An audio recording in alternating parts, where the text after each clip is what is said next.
ज्या संख्येनं आपण सर्व इथे उपस्थित आहात आणि आपल्यातला उत्साह जो दिसतोय ते पाहता एक गोष्ट नक्की आहे की आजचा दिवस महाराष्ट्रासाठी ऐतिहासिक आहे। सकाळी मी कोणाला तरी सांगितलं की आजच्या दिवसाचं महत्त्व काय आहे। संयुक्त महाराष्ट्राच्या लढ्यानंतर जो संयुक्त महाराष्ट्राचा मंगल कलश महाराष्ट्रामध्ये आला तो मराठी ऐक्याचा मंगल कलश होता आणि आज पुन्हा एकदा हा मराठी ऐक्याचा मंगल कलश घेऊन सन्माननीय उद्धव ठाकरे आणि सन्माननीय राज ठाकरे आपल्या समोर आलेले आहेत। तोच आनंदाचा क्षण आज महाराष्ट्राच्या जीवनामध्ये आलेला आहे।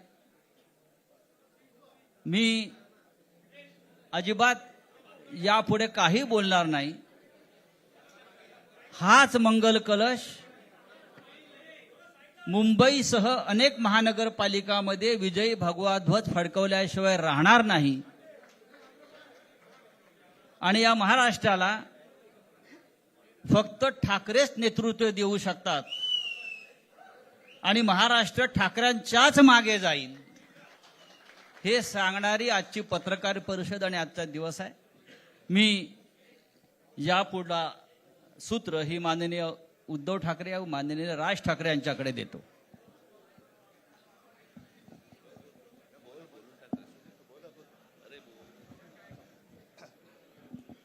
बघा एवढं आमचं एकमत झालेलं आहे।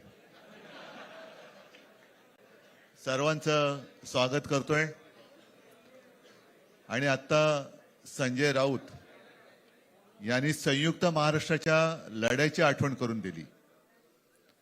तो जो मंगल कलश आणला गेला तो काही सत्यनारायणाच्या पूजेसारखा आणला गेला नाही, त्याच्या मागे खूप मोठा संघर्ष झालेला आहे।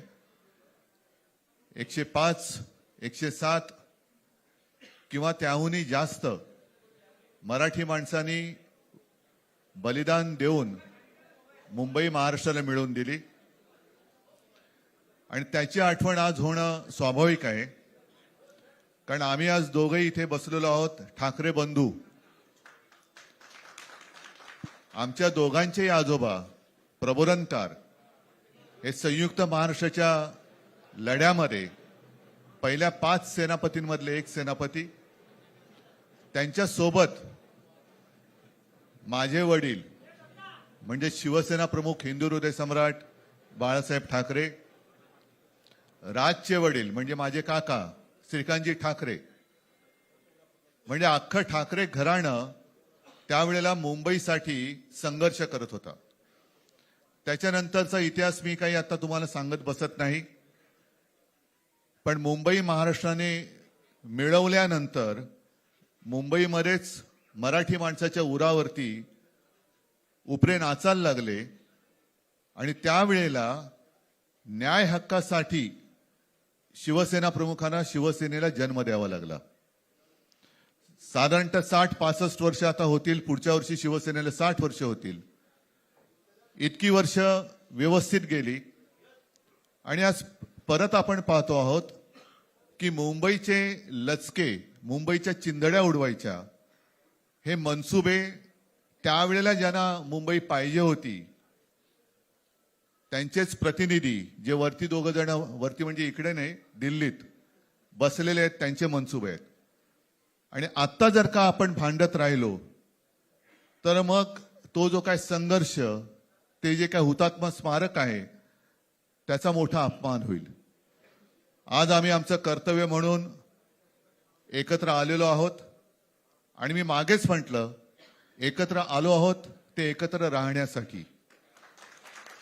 यापुढे मुंबईवरती आणि महाराष्ट्रावरती कोणी वाकड्या नजरेने किंवा त्यांच्या कपटी कारस्थानाने महाराष्ट्राला मुंबईपासून किंवा मुंबईला महाराष्ट्रापासून, मराठी माणसापासून तोडण्याचा प्रयत्न करेल, त्याचा राजकारणात खात्मा केल्याशिवाय राहणार नाही, शपथ घेऊन आम्ही मैदानात उतरलेलो आहोत। उत्साह अमाप आहे। मी तुमच्या सर्वांच्या माध्यमातून मला कल्पना आहे की आज केवळ महाराष्ट्रच नाही तर अख्खा देश बघतोय।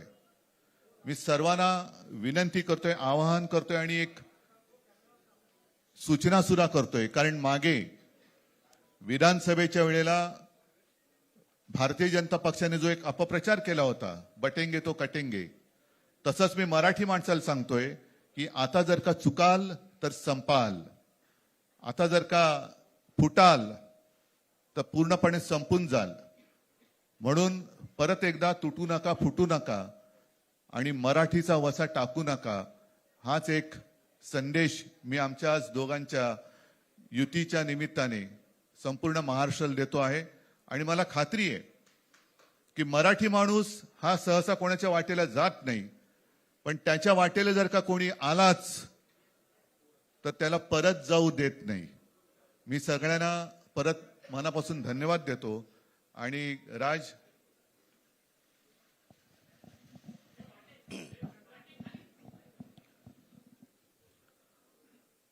आपणा सर्वांचं मी मनपूर्वक स्वागत करतो.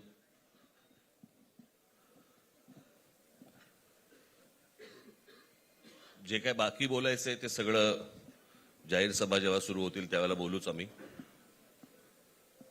परंतु माझी एक मुलाखत झाली होती आणि मी मुद्दामून आठवण करून देतो त्या गोष्टींची. आणि त्या मुलाखतीमध्ये मी असं म्हटलं होतं की कुठल्याही वादापेक्षा आणि भांडणापेक्षा महाराष्ट्र मोठा आहे. आणि मला असं वाटतं तिथून त्या आज आम्ही एकत्र येण्याची सुरुवात त्या वाक्यापासून झाली.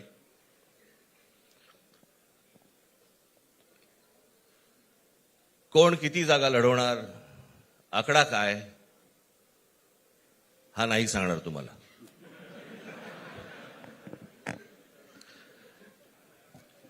महाराष्ट्रामध्ये सध्या लहान मुलं पळवण्याची खूप टोळ्या फिरतायत. त्याच्यामध्ये 2 टोळ्या अजून जास्ती ऍड झालेल्या आहेत. ते राजकीय पक्षांमधली मुलं पळवतात आणि जे निवडणुका लढवणार आहेत त्या लढवणाऱ्या सर्व उमेदवारांना दोन्ही पक्षांकडनं उमेदवारी दिली जाईल. ती कधी भरायची, केव्हा भरायची ते आपल्याला कळवलं जाईल. आज फक्त आपल्या समोर एकच गोष्ट मी आपल्याला सांगू इच्छितो की बरेच दिवस याची प्रतीक्षा महाराष्ट्र करत होता. ती शिवसेना आणि महाराष्ट्र नवनिर्माण सेनेची युती झाली हे आज आम्ही आपल्याला जाहीर करत आहोत.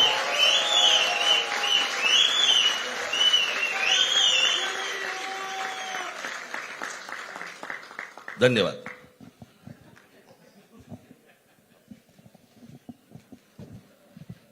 आकड्याचा खेळ संपला ते बरं झालं.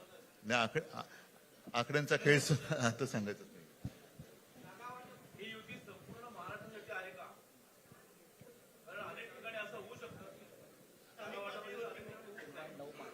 अजून बाकीच्या महापालिकांमध्ये सुद्धा कालपर्यंत युती झालेली, जशी नाशिकमध्ये झालेली आहे, बाकीच्या ज्या महापालिका आहेत त्यांची सुद्धा त्यांच्या तिथल्याही युतीवरती आज उद्याच शिक्कामोर्तब होईल.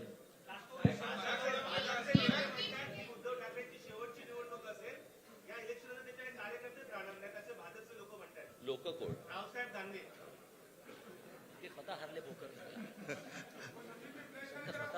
त्यांच्यावरती प्रतिक्रिया देण्याच्या तरी पातळीचे राहिलेत का ते? त्यांना त्यांच्या पक्षात सुद्धा कोण विचारत नाही. जाऊ दे. मला असं वाटतं की उत्तर देवांना द्यावीत, दानवांना नाहीत.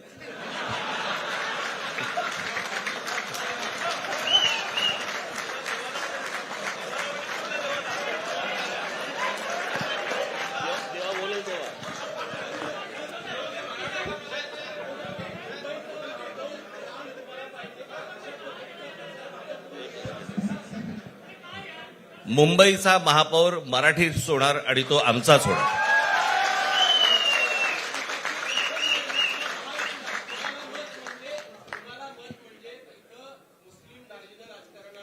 मला असं वाटतं की एक मुख्यमंत्र्यांचा व्हिडिओ पण फिरतोय ज्याच्यामध्ये ते अल्ला हाफिज असं म्हणलेत, बरोबर ना? तर या गोष्टी त्यांनी सांगू नयेत. माझ्याकडे खूप व्हिडिओज आहेत.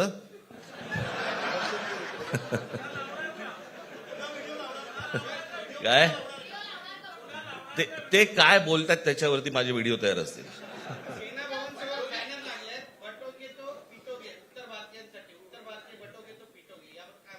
काय म्हणायचंय? काय म्हणायचं त्याच्यावर? सगळ्यावर कसं बोलायचं रे?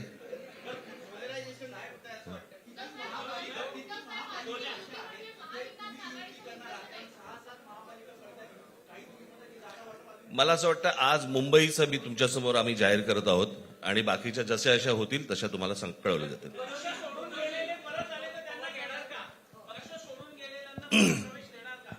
मग कोण गेलेत?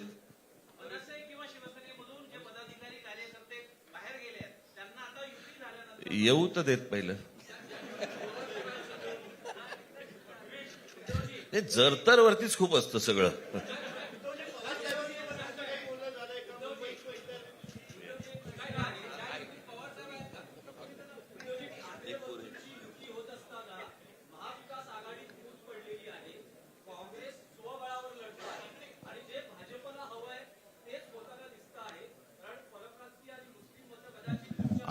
भाजपला काय हवंय ते भाजपने पाहावं, मराठी माणसाला काय पाहिजे ते आम्ही पाहतो.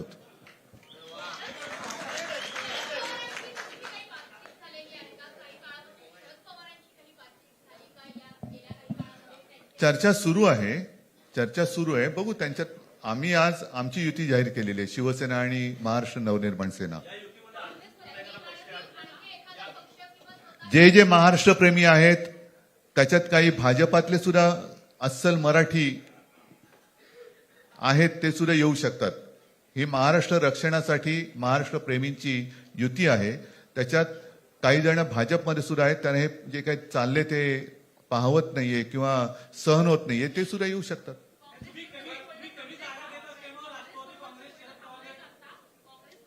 काँग्रेसने जर जाहीर केलं ना, हो मग आता म्हणजे आणखीन काय बोलायचं? तोडलं का?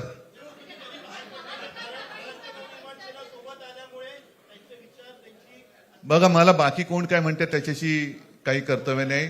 मी परत एकदा सांगितलं, महाराष्ट्राला आणि मराठी माणसाला काय पाहिजे ते आम्ही दोघं बघतो.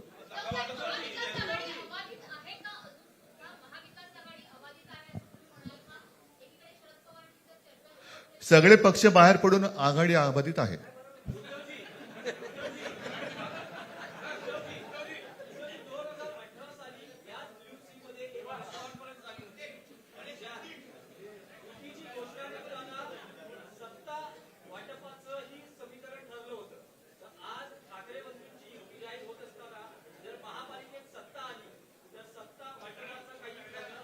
त्यावेळेला आम्ही हा निर्णय जाहीर केला होता आणि नंतर काय झालं तुम्हाला माहिती आहे. म्हणून आज आम्ही तो निर्णय जाहीर करत नाही आहोत.